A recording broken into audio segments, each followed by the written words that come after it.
Assalamualaikum warahmatullahi wabarakatuh.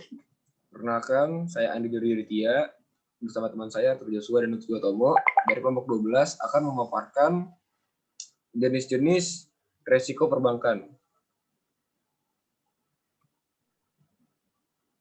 Risiko perbankan.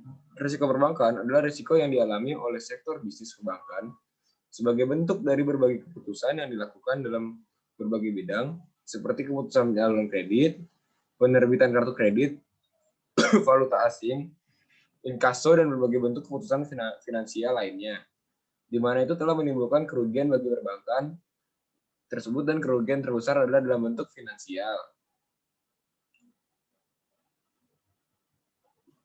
Jenis-jenis perbankan. 1. Risiko kredit. 2. Risiko pasar. 3. Risiko likuiditas. Dan yang terakhir, risiko operasional.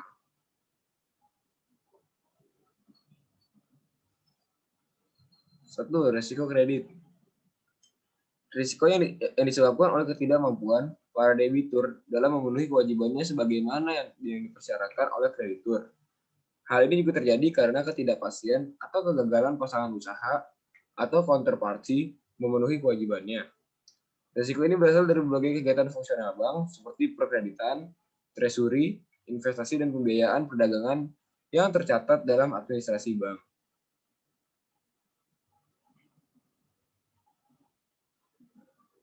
2. Risiko pasar. Risiko kerugian pada naik turunnya posisi neraca yang muncul akibat pergerakan pasar modal. Risiko ini merupakan risiko gabungan yang terbentuk akibat perubahan suku bunga, perubahan nilai tukar, serta hal-hal lain yang menentukan harga pasar saham maupun ekuitas dan komoditas. Ada 3 bentuk risiko kerugian perubahan harga pasar, yaitu risiko harga, risiko kerugian dari pergerakan volatilitas suku bunga, nilai tukar, harga ekuitas, dan harga komoditas. Yang kedua, risiko likuiditas. Risiko jumlah tertentu tidak dapat terbayar karena kekurangan dana. Yang terakhir, discontinuity gap risk. Risiko kerugian yang timbul dari kesenjangan harga pasar dan bukan karena pergerakan harga pasar yang kontinu. Nomor 3, risiko likuiditas. Risiko yang disebabkan ketidakmampuan memenuhi kewajiban jangka pendeknya, seperti membayar listrik, telepon, gaji karyawan, dan lain-lain. Risiko likuiditas dibagi menjadi 2, yaitu likuiditas aset, karena suatu transaksi tidak dapat dilaksanakan pada harga pasar yang terjadi, dan adalah transaksi relatif kecil terhadap besar pasar. Yang kedua, likuiditas pendanaan. Ketidakmampuan memenuhi kewajiban yang telah jatuh tempo, yang pada gilirannya akan mengakibatkan likuidasi. Yang keempat, risiko operasional. Risiko yang ditimbulkan faktor internal bank seperti kesalahan pada sistem komputer, human error, dan lainnya, sehingga kejadian seperti itu telah menyebabkan timbulnya masalah pada bank itu sendiri. Termasuk dalam risiko ini adalah kegiatan yang menjurus terjadi kecurangan atau fraudulent, kegagalan manajemen, tidak memadainya sistem pengendalian, dan prosedur operasional. Kesalahan teknis dapat menyebabkan kerusakan sistem informasi, kerusakan proses transaksi, tidak berfungsinya settlement, atau tidak berjalannya back office operation. Penerapan risiko perbankan. Penerapan manajemen risiko perbankan di Indonesia diatur dalam Peraturan Bank Indonesia Nomor 5, 8 PBI 2003, tanggal 19 Mei 2003 tentang penerapan manajemen risiko bagi bank umum. Pedoman standar penerapan manajemen risiko sekurang-kurangnya memuat antara lain: yang pertama, pedoman umum, proses penerapan manajemen risiko, persiapan dan pelaporan penerapan manajemen risiko. Esensi penerapan manajemen risiko adalah kecukupan prosedur dan metodologi pengelolaan risiko sehingga kegiatan usaha bank tetap dapat terkendali pada batas atau limit yang dapat diterima serta menguntungkan bank.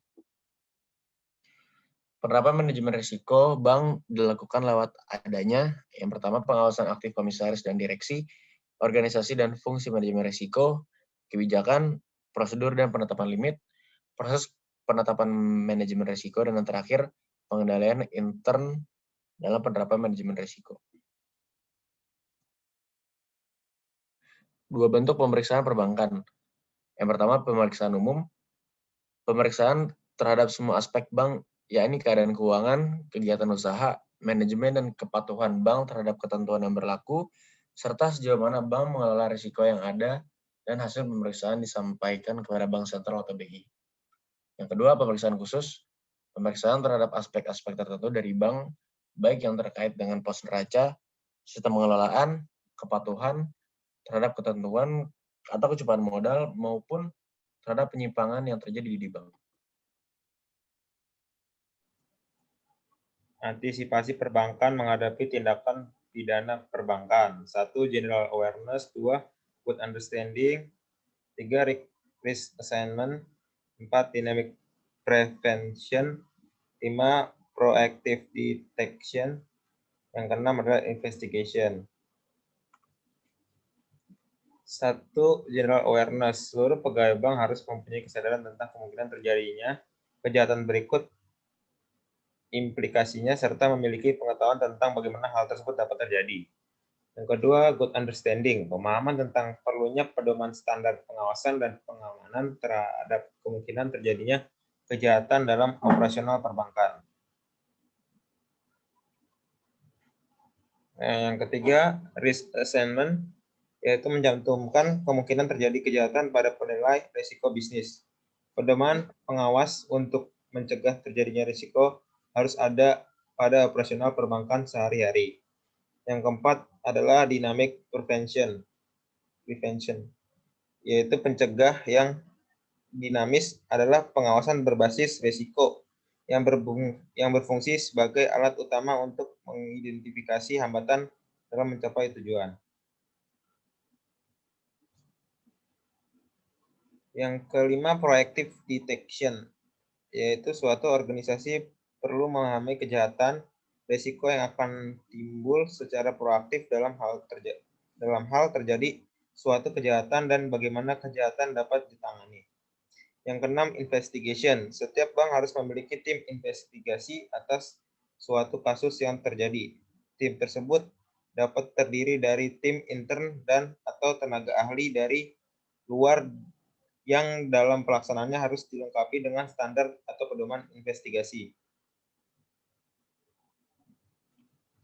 Oke, sekian dari presentasi kami. Jika ada yang kurang, mohon maaf. Assalamualaikum warahmatullahi wabarakatuh.